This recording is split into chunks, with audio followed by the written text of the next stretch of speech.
Auzubillahiminash-shaytanir-rajeem. Bismillahir-rahmanir-rahim. Assalamu-alaikum and a very warm welcome to World This Morning. I am your host Hajra Satti, and joining me on this fine Monday morning is my co-host, who also happens to be a mentor of mine and the face of PTV World, Fahim Bangesh. Assalamu-alaikum, Fahim. How are you doing today? Walaikum assalam, Hajra. I'm doing very well. Thank you very much. And, viewers, just a while back we were talking about the previous Friday, and it was a very, I would say, important, lovely and interesting day because obviously people who have children, they must be empathizing with me, not just empathizing, but of course feeling the joy that I felt, because every time my son participates in extracurricular activities, it's something out of this world. Watching him in front of a crowd performing or doing something or reading out something or perhaps acting, it's just something out of this world. It's something out of the ordinary, Hajra.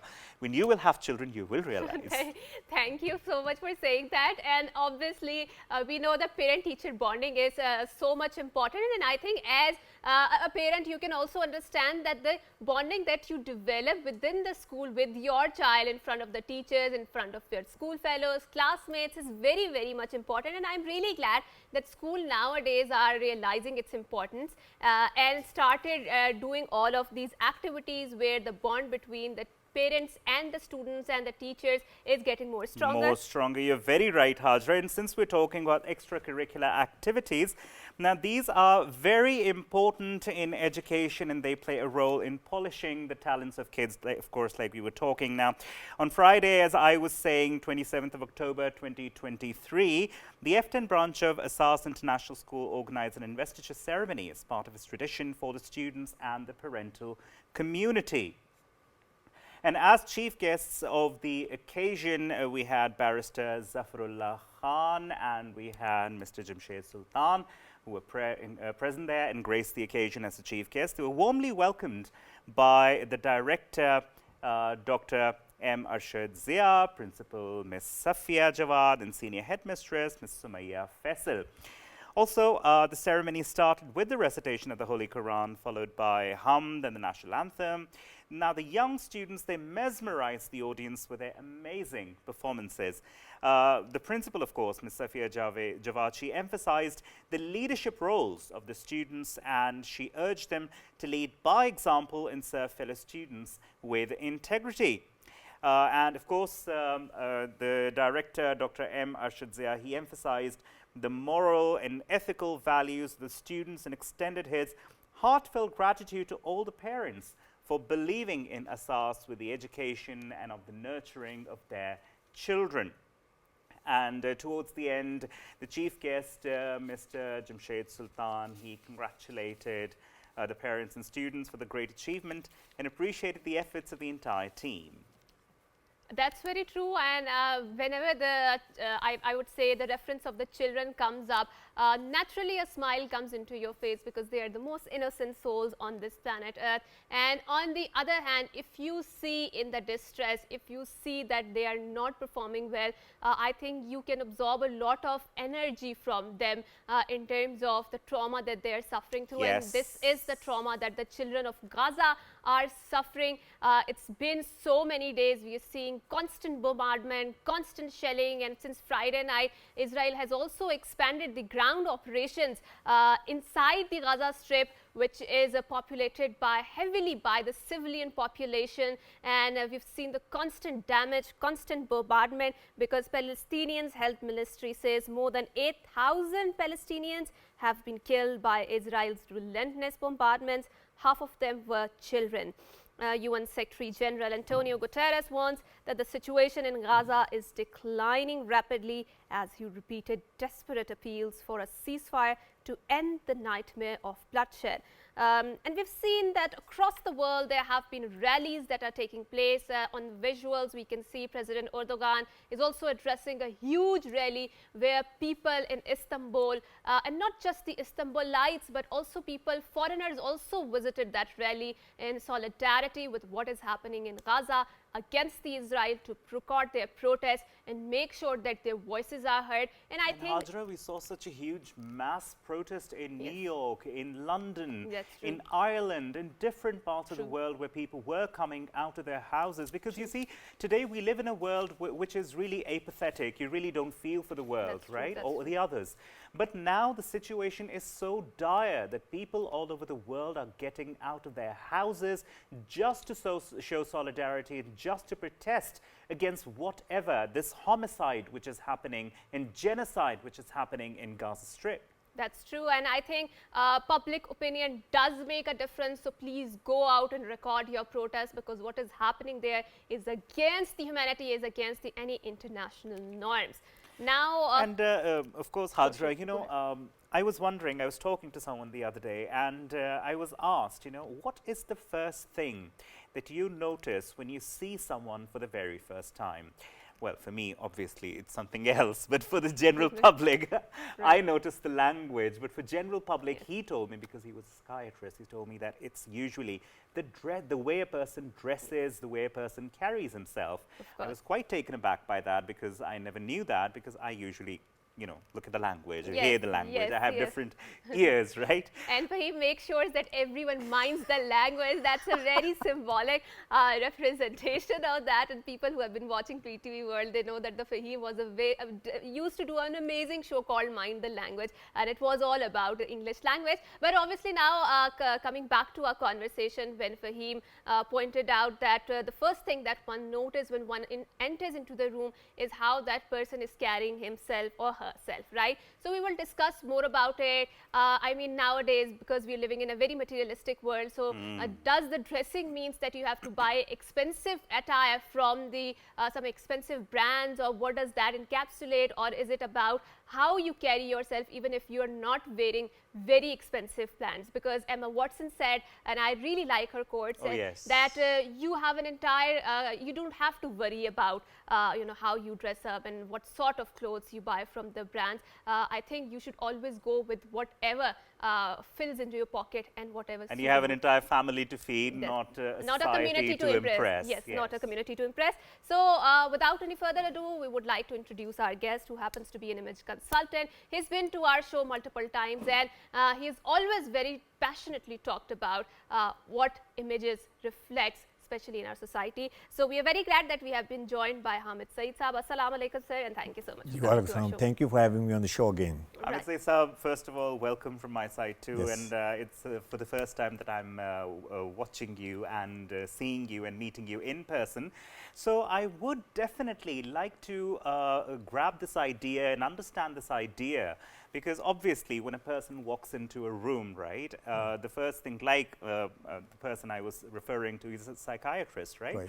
And they know the minds of people, the general public, right? Yes, yes. So they say that's the first thing that people notice, how a person dresses up, how a person carries himself, from the shoes to, in females, lip color, nail color, and whatever ornaments that you're wearing, and in males, the glasses and socks colors and everything. Yes. So could you just highlight some of that? Yeah, absolutely. First of all, you know, I would take a little bit issue with what you said before, is that people would watch your language, you know, what you are saying. So I would say that before you utter a single word out of your mouth, you have spoken all about yourself. And how do you do that is by the, you know, the first impression that you're making. So what are the certain things that, you know, how to dissect this? So let's dissect this.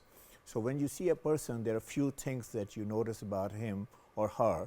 Now, it's not only the dress, it's also the body language, it's also how he walks or she walks, how he or she presents herself, the whole personality, persona, and the whole thing. So the first thing, when you look at somebody, you say to yourself is, okay, what social class this person belongs to. That's what comes to mind.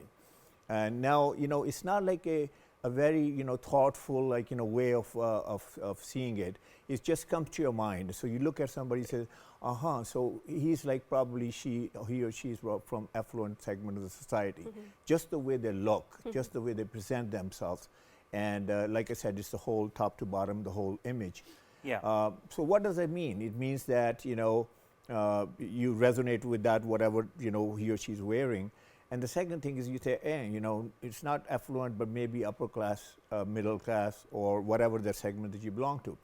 The most important thing is not where you belong from, or you know what social economic level that you belong from. The important thing is, do you look well groomed? If you look well groomed, no questions are asked. You know, you just like, start your conversation. But if you don't look well groomed, doesn't matter man or woman, then all the questions come to your mind. You say, okay, you know, who is he, who is she, where they're from, what neighborhood probably they would be living in, all that. And should I even be having a conversation with this person or not? So, you know, you might go on that track. And now the second thing, you look at a person and you say how successful this person looks. Not necessarily how successful he or she is, but how successful he or she looks. So my question is, if you don't look successful, what do you look? You probably look not successful. So if you don't look successful, how far can you go in the conversation? And the third thing is we look at is how confident this person looks. Right. And again, you know, if you don't look confident, you know, doesn't matter what conversation or what the dynamics you are in, I mean, the game is over. And then you also look at like, okay, does this person look educated or not? I mean, you may be, you know, very well educated, but you don't look educated. Then again, there's a question mark there. And then the most important thing is these three things I would say. Do you look like you have some authority? Should I listen to you? I mean, if a person looks very weak, unimportant, insignificant, I'll probably dismiss him or her. And he might have to say, you know, something, you know, very useful, or maybe they have something very important to say, but we'll just dismiss that person because this person doesn't look that he or she has that kind of authority. And the last two things are extremely important, and they are if you look trustworthy or credible. If you don't look trustworthy and credible, I mean, again, the game is over. I mean, would you buy from somebody if he doesn't look trustworthy or credible? Would you to do I would say business strategic you know, alliance with them? Would you hire somebody if he or she doesn't look trustworthy or credible? So these are the things that you look at. This is what makes up the first impressions. So I would say that if you don't make a strong first impression, I mean, you're not working in your favor. So you beautifully dissected this here, and because usually when you hear about an image consultant or an image of a person, the first thing that comes to mind is the way a person dresses, right? But now you spoke about so many other aspects, right? So when we talk about body language in particular, the body language comes with confidence, it should exude confidence, but then there are many people who are extremely underconfident, perhaps because of circumstances, perhaps because of childhood traumas, perhaps because of so many things which are going on around them, right? So then what to do? Are they to see someone, a therapist perhaps, or just to work on themselves?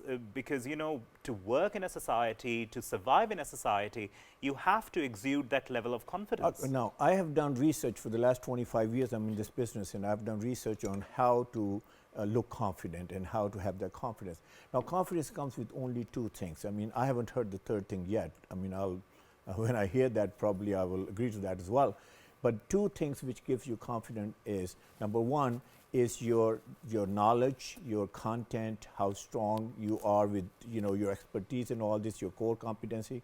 If you have that, that gives you confidence. For example, I'm the dressing guy, so I think I know pretty much about dressing. So when I speak about dressing and all this, you know, I'm speaking with confidence because I have that knowledge. I'm sure, I mean, by the same token, you are a host and you know, you have command on your subject, and so you look confident. The other things which confidence comes from is how you look, how you present yourself. I mean, if you think that you don't look appropriate, if you think that you look like maybe something is missing there, maybe you think like, you know, your clothing, maybe the colors are not right, maybe the buttons are not right, maybe the combination is not right. I mean, I meet a lot of people. I'll give you one example. I meet a lot of people, but I was really blown away by this guy that he was just like a very young guy. He walked into my, you know, I do consultation. He came to my showroom, and when I looked at him, extremely young, so I said to him, I said, you know, I just consult only, you know, professionals. What do you do, by the way? Because he looked extremely young to me. Right. And he said, I'm a singer. So I said, oh, I repeated again, said, you know, I only consult professionals. And he said, what do you think? Singers are not professionals? Right. Well, as soon as he said that, he got my attention. I said, yeah, you're right. I said, but what is dressing has to do with, you know, image has to do with singing? And he said to me the most profound thing that I ever heard, and I have spoken to judges, I've spoken to, Pakistan Civil Service Academy, bureaucrats, and all, intellectuals there. But nobody had given me this succinct answer what this guy gave me. He said, sir, I want to tell you something. I said, sure, go ahead. He said, when I am not dressed properly, I cannot sing. So as soon as he said that, I dwelled further. I said, so what do you mean by that? He said, if my combination is not right, I can't sing. If my fitting is not right, I can't sing. If something's wrong with my dress, I cannot sing. So nobody has ever told me in this terms that he cannot perform, which he cannot perform if he or she. So I would say this, that's extremely important. Confidence comes from the moment. And I can prove it to you. The day that we look good, I mean, by design or by default, one day we do look good, right? And when we go in front of the mirror, guess what happens? We say, I look good today. And then, something, all of a sudden you even gain 2 inches in your height. You stand like this and your chest is out like that. Right. And so what happens is this, that's the confidence that's like, coming out of you. And with that kind of confidence, you can go there and conquer the world. Right. And that's what and I think this is the human nature that we all need validation, and validation is very important for us to exist as a human beings. But Fahim, we've seen across the Western world a few years back, there was this debate about the corporate culture, and specifically it was linked with the element of the dressing and the attires. So when it comes to feminist studies, when it comes to the women dressing, people were criticizing, especially millennials were criticizing the corporate culture in which you have to wear the high heels and you have to put on the lipstick and all of this stuff. And millennials want to work in an environment in which they feel comfortable. Yes. And obviously, no matter how comfortable heels are, at some point you do not feel very comfortable in them. So sir, since you've also served in the West, you have lived in the New York, I'm pretty sure you've observed the corporate environment there. And Pakistan has slightly different cultural norms, I would say. So what sort of differences do you see, and do you feel that debate is also trickling here in Pakistani corporate culture? I think it's a very important topic, how you should dress, whether you're a man or female, especially female if you're in the corporate culture. I have a different take on this. I would say you just mentioned high heels. Actually, it's the opposite. If you wear high heels, even in America, and you're in corporate culture, believe it, it's a big no-no. The reason is this, that when you are walking in there with high heels, there's always that noise that follows you. Yes. Take. So you don't want to be announcing yourself. Right. And the other thing is you don't want to be distraction. Exactly. It's a distraction, I would say. And the other thing is this, that you cannot work for like 8 hours there with high heels. So I would say that for girls who are in corporate culture, there are a few things that I would want to probably tips you might say them. Why not? The first thing is don't wear tight clothes. And I tell you something, even in America, I've worked with corporate culture there. If you're wearing too tight clothes, believe it or not, the attention goes someplace else. And, you are there to prove yourself, with your core competency, whatever you're doing. So the attention goes someplace else. The other thing is don't wear clothes which are too shiny or too bright or too party types of clothes, because again, the focus is going to go someplace else. You should be shining and not the clothes. In Pakistani culture, I would say there are too many prints, going on. Everybody's wearing prints. You see print here, print coming out of the ears. And then what happens is that's a big distraction. And there's another reason also is because, if the colors are not right, you're not going to look that great. And there are about 10, 15 colors going on there. So how could they all look good on your skin tone, eye color, hair color, because there are only certain colors which look good on your skin tone and eye color and hair color. So I would say that avoid print. I could mention a couple of prominent women in Pakistan that I would love to mention their names, because they avoided print. I mean, one is Benazir Bhutto, if you go there and look at her wardrobe. I mean, she's not with us anymore, but the wardrobe is just absolutely stunning. And something, you will rarely find a print in there. They're all solid colors. Yes. So I would suggest that all the women there who are listening to me in corporate culture, try to go in solid colors. In this way, you will shine, and the clothing should be the background. Clothing is just you are the canvas, and the clothing is just a picture there. So you should shine, not the clothes. Expression. And the other thing is this, that you see another woman there, we have seen her recently, Hina Rabbani. Yes. And I think she looks absolutely stunning and graceful. Graceful and all that. is the word. That's the right word there. Correct. I'm not politically making any statement, but I'm just talking about her. By the way, if you take this to all entire, like the world and everything, you go and you look at a prominent businesswoman, you look at prominent politicians and all this, you will rarely see prints there. And then let's talk about some makeup. You know, makeup is a big thing. I think a woman should, you know, present herself. You know, that's the beauty. Beauty part is there. But too much makeup, you look like you came out of the parlor, right? I think that's not going to do it in a corporate culture. I mean, save these things for parties and all this. And the last thing I would say is jewelry, you know. I think the jewelry should be minimal if you're in corporate culture, because again, the whole thing is this. Save all your ethnic jewelries and all that for parties and all this. You know, when you're in the party, you should have all the fun that you can have to please your heart and everything. But in the corporate culture, you should always remember you have a purpose there and you have a job to do. You have an agenda to push. And your agenda should come foremost, and your attire, your body language, your whole persona should help you advance your agenda and not distract that from it. That's very informative knowledge, I must say. And also, like, since we were talking about the women, talking about the men now, because we saw in the culture of the 80s and 90s and even till early 2000s, when we were talking about the fitting and suiting, the suiting used to be quite loose as opposed to what it is today, right? That's true. So is it something opposite to the women, because you're recommending women not to wear extremely tight clothing? So in men, is it supposed to be the same, or is it supposed to be well-fitted suiting? Okay, first of all, let's take it to the larger issue. The larger issue is this, that should I follow fashion or should I do something more pragmatic? Okay, so I think that fashion, you could never ignore it. I mean, it's not that, you know, you're talking about yourself as a state-of-the-art company, state-of-the-art product and everything, and then you look like you're from dinosaur age. I think that's not going to work. So the first thing is that, but at the same time, you're not going to take all the elements of everything what's going on in fashion field and apply it on you. So where's the line? How do you draw the line? Yeah. So I would say that first of all, in words, I would say you should look contemporary, you should look modern, you should look updated, whatever that look is of that day or decade or that time. For example, let's talk about men. Now, like you mentioned, that loose fit or slim fit or medium fit, loose fit, I mean, the fashion changes every 10 years. Right. Okay, so as you know that. So if it's a loose fit for 10 years, then it's going to come in slim fit. Now, how do you decide how do you should go by this? I would say forget about the fashion. I think you should pay attention to what is your physique. Are you tall? Are you heavy? Are you short? True, that's true. Because imagine about this. Let's say a long jacket is in fashion, for example, and you happen to be a short guy. I mean, it will kill you. I mean, imagine like a short guy wearing a long jacket. Makes you look further short. Yes, exactly. It looks further short, and it looks like maybe you are wearing your dad's clothes or something like that. True.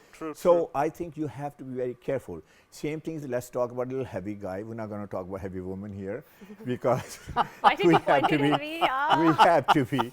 We have to be socially correct here and politically correct here. So let's talk about men, because we can have fun. You and I were men, so we can have fun with men.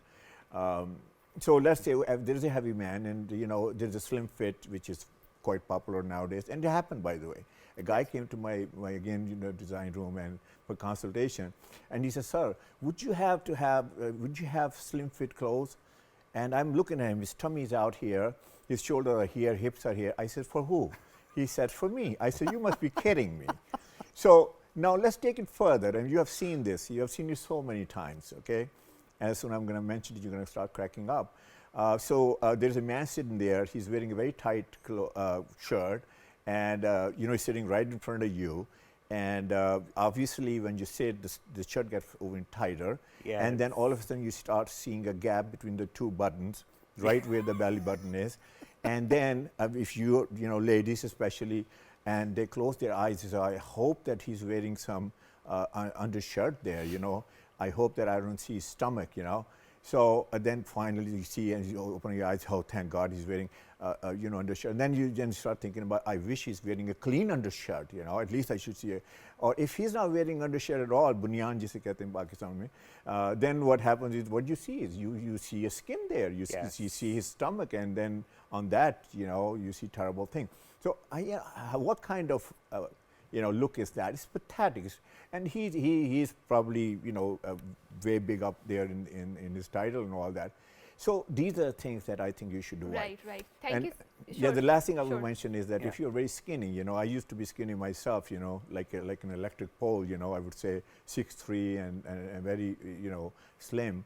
And so if you're wearing very tight clothes there, then you're going to look like an electric pole there. Yes. So I would say that True. your body type decides what styling you should wear. And I think that if we would like to summarize this entire conversation is that do not go with the trend, go with what is your body type, and that Exactly. is what defines, you know, how fine you look or how well you carry yourself, because carrying yourself is an art and not everyone can do that. So thank you so much, Hamid Saeed Sir, for coming here, Thank for you. It's having an this absolute pleasure. the My wonderful pleasure. conversation. And after we come back from a short break, we are going to discuss the situation which is unfolding in Gaza. And of course, the situation is not very good because the humanitarian crisis is increasing day by day. Day by day, So don't go anywhere. After a short break, we will be back.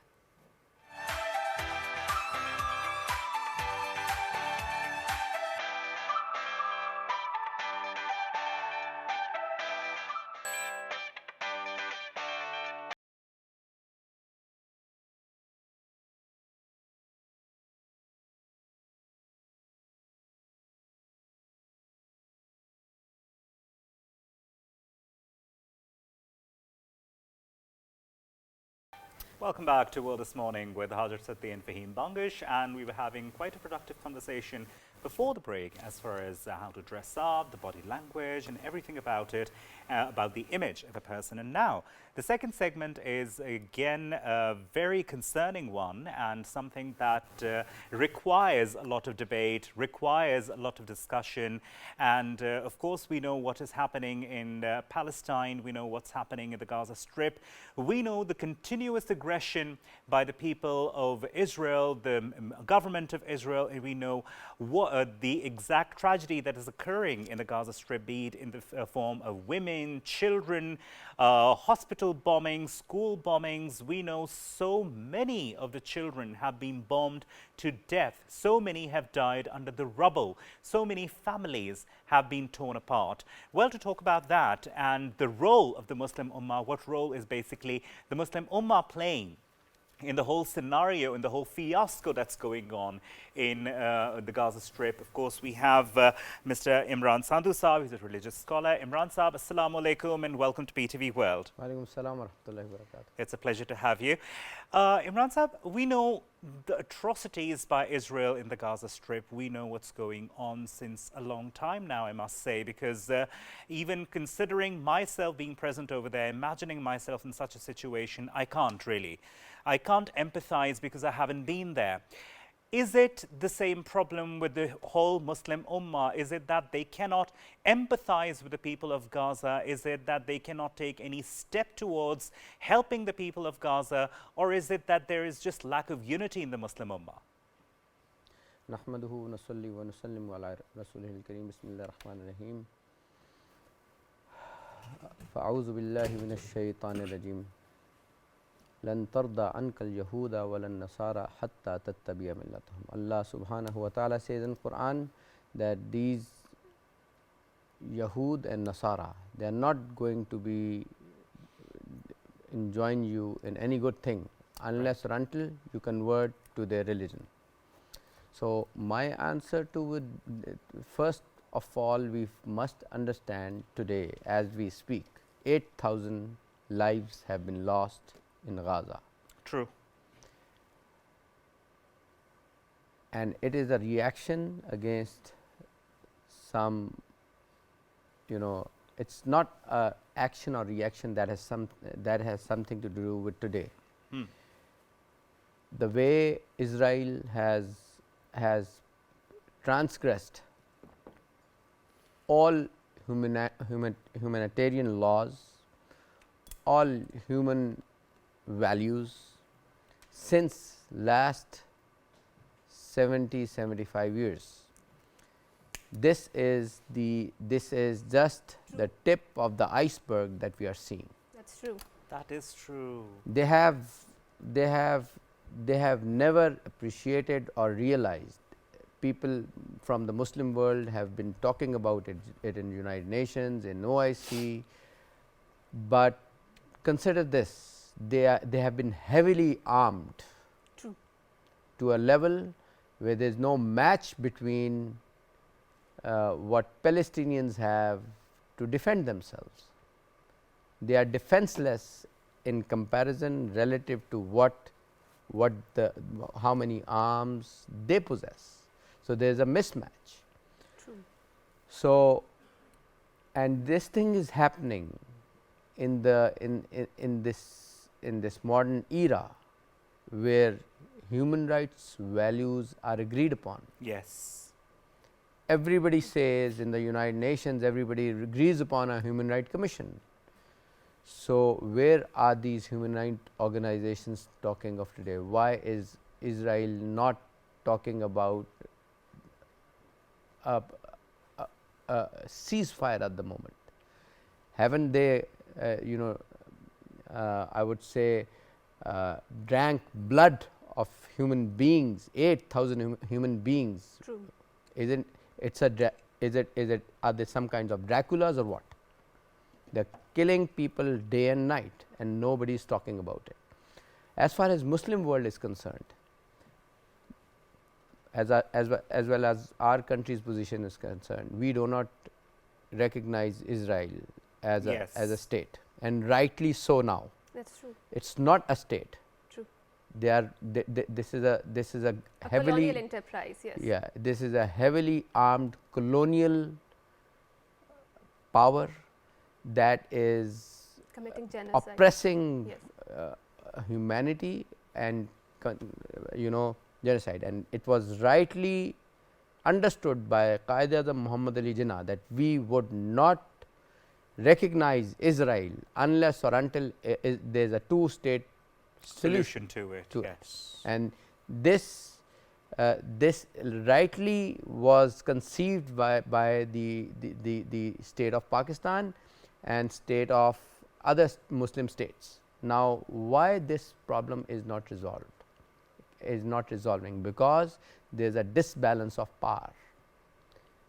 There is a disbalance of power, and the Israeli government is oppressing people, kicking them out, pushing them back to the wall by making settlements and doing it again and again. And what they are trying to do, they are using their power, their influence in the West for all the Muslim states around the world to recognize Israel.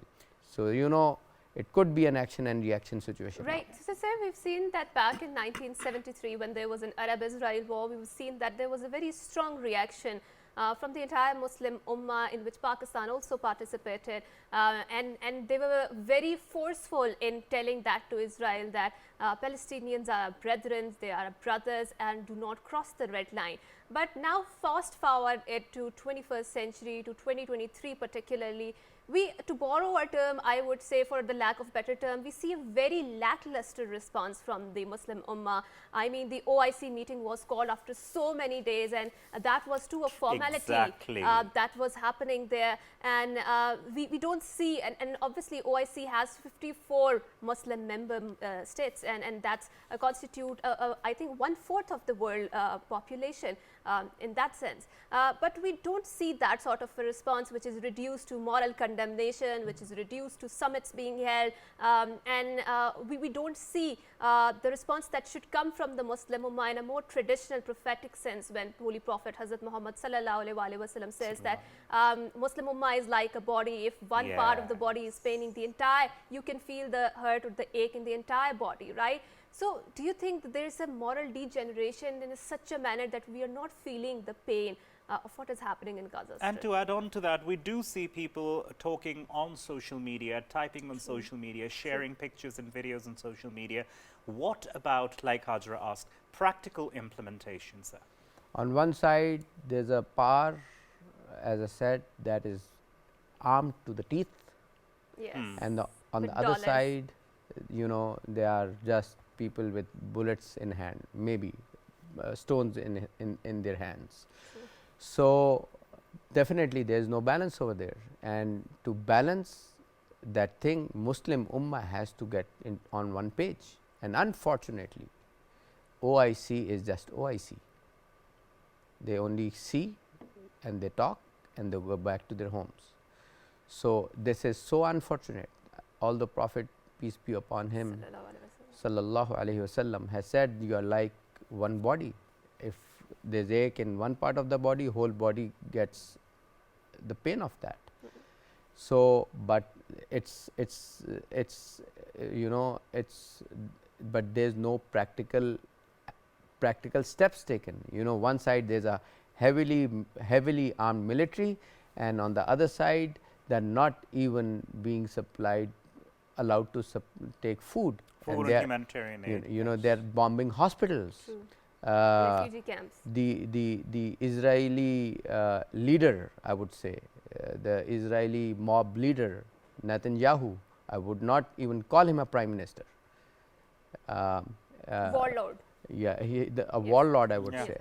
Better word, yes. He deleted the tweet after claiming that he bombed somewhere on the hospital. Then he deleted the tweet, and everybody knows. So, what's going on over here? Isn't it war crimes? On other side, I see. I think I was reading in Al Jazeera, if I'm right. International Criminal Court says that giving food to in Gaza is a war crime. So, what's going on over here? You can see there's no humanity left. It's even animals are look more human than these guys. So, is it, sir, is it on just the level of the government? So, we as a Muslim Ummah, we as one body have failed miserably to be united as one, because Muslim Ummah, according to Prophet Muhammad sallallahu alaihi wasallam, was supposed to be one, fighting the others but helping out each other in times of distress, in times of need. But we don't see that happening in today's era, in today's time and age.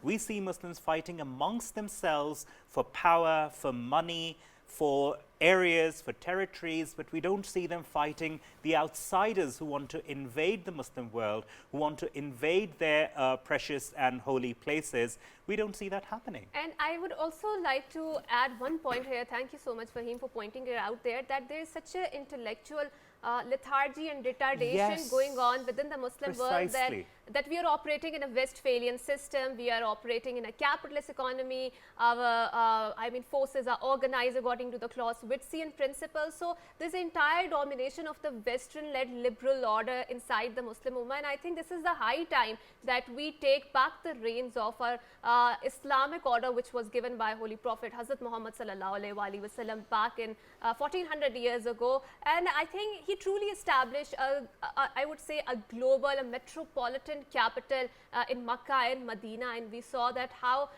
Jews were treated there, right? How Muslim minorities, non-Muslim minorities were treated there, ethnic minorities were treated there. But now fast forwarded to the 20th century, to the 21st century. Sir, what sort of steps do you think we need to take? Because obviously there are lots of suggestions flaunted by lots of different countries about ending this war game, and because there is no end to the side of what's going on there. But what sort of solution do you suggest as someone who's coming from a religious background, and if you analyze the past religious precedents that has been going on within the Islamic communities? First of all, since lots of unarmed Muslims in Gaza have been murdered,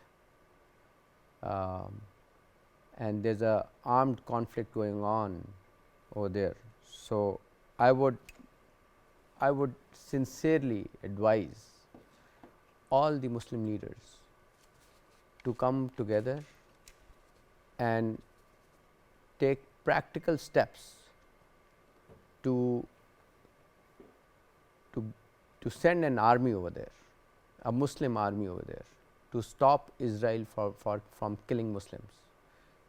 This is imperative on Muslim Ummah to save their lives, to save the lives of children, of women, that these Israelis are talking about so-called war on terror. This is not a war on terror.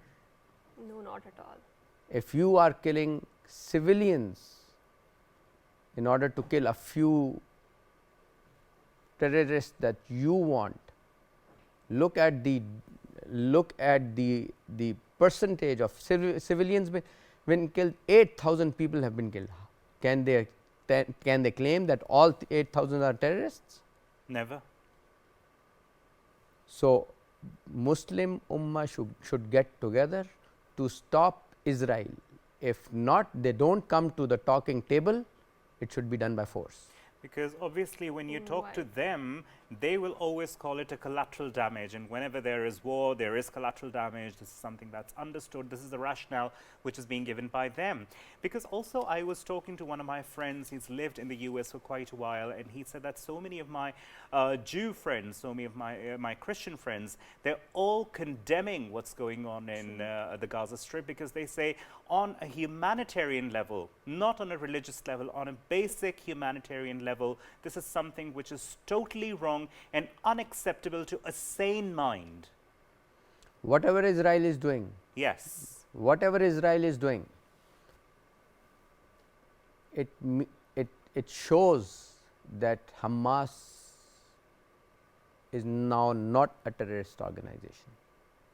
True. Whatever Israel is doing. Hamas is never a terrorist organization. So, the reaction to whatever they did, the reaction tells itself that they planned for this day. They have been planning for this day. They want Muslim nation to be wiped out from Gaza, and this is what they are doing. They are giving them. They are not providing them, letting them anyone provide them food.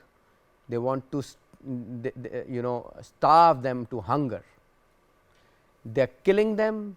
You have seen dead bodies of infants with their heads off. I have seen a video where a father is taking a body bag with his child just torn into body parts.